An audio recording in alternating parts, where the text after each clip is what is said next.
Hey everyone, welcome back. So today's video is going to be something a little bit different from me.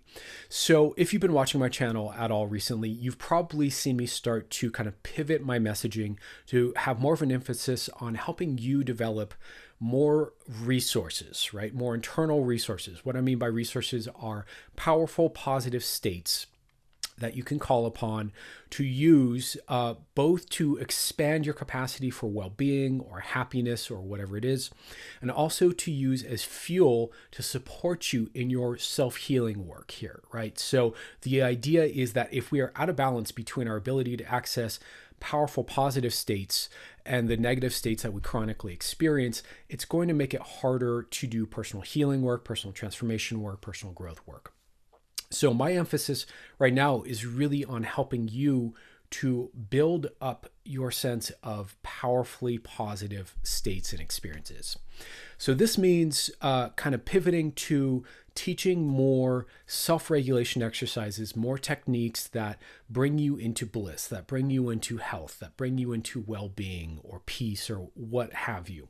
And so I thought it would be interesting today to share with you one of my favorite techniques that you can use to start to access a really deeply balanced, healthy place in your nervous system. Okay, so before we go ahead and get into it here, I want to just explain it to you.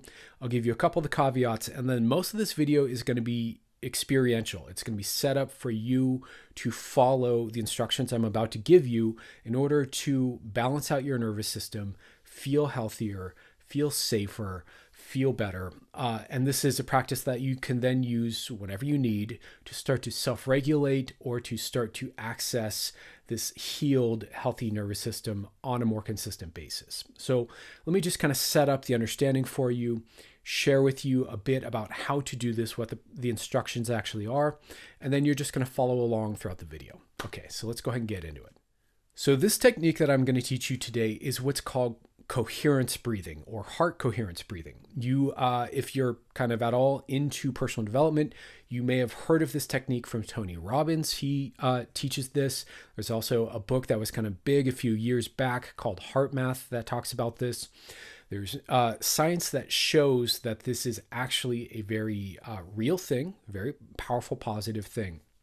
Essentially, what we're going to do here is a form of breathing exercise where you inhale for 6 seconds and then you exhale for 6 seconds with no pauses in between. So, there are different breath techniques out there. Some have pauses, like you inhale for 4, hold for 4, exhale for 4, that kind of a thing. We're going to just go 6 seconds in, 6 seconds out, and that's it. And while you're doing that, you're putting your hands over your chest, over your heart, and you're tuning into and becoming aware of your heart, right? Whether you want to think of it on your, on your left-hand side or kind of the center of your chest, you're tuning into your heart with your mind, and you're doing the 6 seconds out, 6 seconds in breathing. I'm gonna create a little track here that you're gonna see once we start the practice that goes for about 20 minutes, and it's just gonna be this sound, just like a little noise with a little echo on it, just so it's kind of pleasing to the ear, that lets you know when it's time to switch from inhale to exhale. So every 6 seconds you'll hear this noise and you'll know to inhale or to exhale wherever you are, and you just inhale back and forth, holding your hands on your heart, tuning into your heart. Now what this does is this aligns the rhythm of your breath and the rhythm of your heartbeat into phase coherence. In other words, if there's one at one wave and one at a different wave, you're bringing them into a nice mathematical relationship with each other, which has a deeply healing effect on the nervous system. It pulls you deeply into the parasympathetic nervous system and is very relaxing, unwinding of stress, profoundly healing. My experiences with this practice are often that if you do this, I would say somewhere around the 10-minute mark or longer, I found that it can really put me in this headspace, this state of absolute clarity and well-being that I've only experienced on some of my most peak psychedelic experiences or some of my most peak spiritual practices. So this is a really fast way to get into a really deeply clear, healthy, aligned place in your nervous system that you can get back to whenever you need to, right? So that's why I want to teach this to you, so that you can get back to this state of clarity, of balance, of well-being, of health, of like your mind and your nervous system functioning much more with much more nuance and precision whenever you need to, right? So let me see. So that's essentially what we're going to do here. I'm going to just talk about a couple things really quick that you should know before we do this. Then we'll go ahead and just start. And just so you know, I'm not going to do any voiceover the actual track here. I've already pre-recorded the audio, but all you need to do, again, reminder, and I'll say this one more time before we start, is you just listen to the track.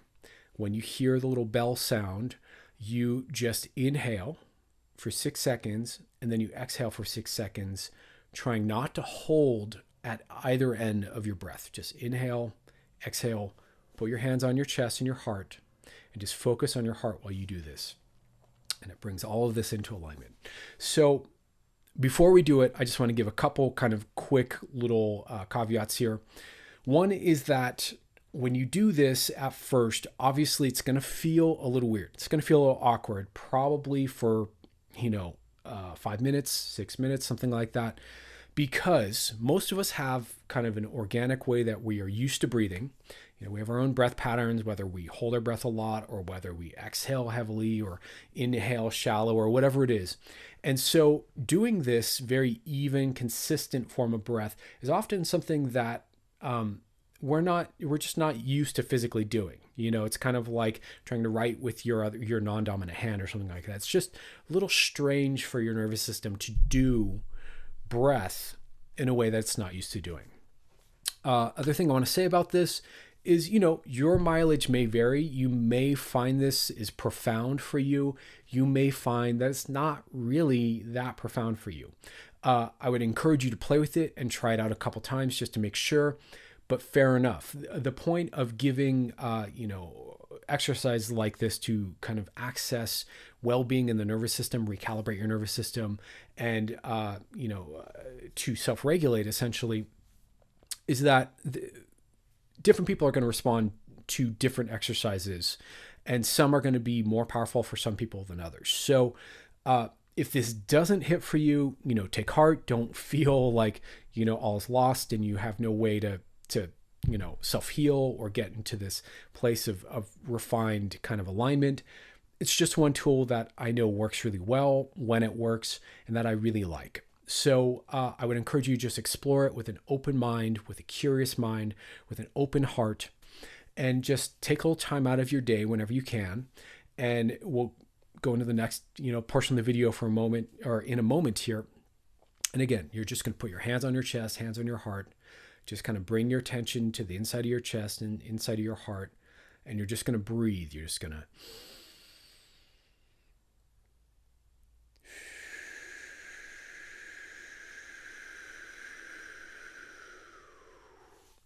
to follow the little pacer sound that I have in the video. And maybe you do it for the 20 minutes. Maybe you do it for 10. Maybe you do it for 5. Maybe you do it for 15. I would recommend if you can get above 10, that's usually where the payoff really starts to kick in. But do what you can and just do that for a few minutes and see how you feel at the end of it. Okay, so hopefully this is enough intro to make sense of it all.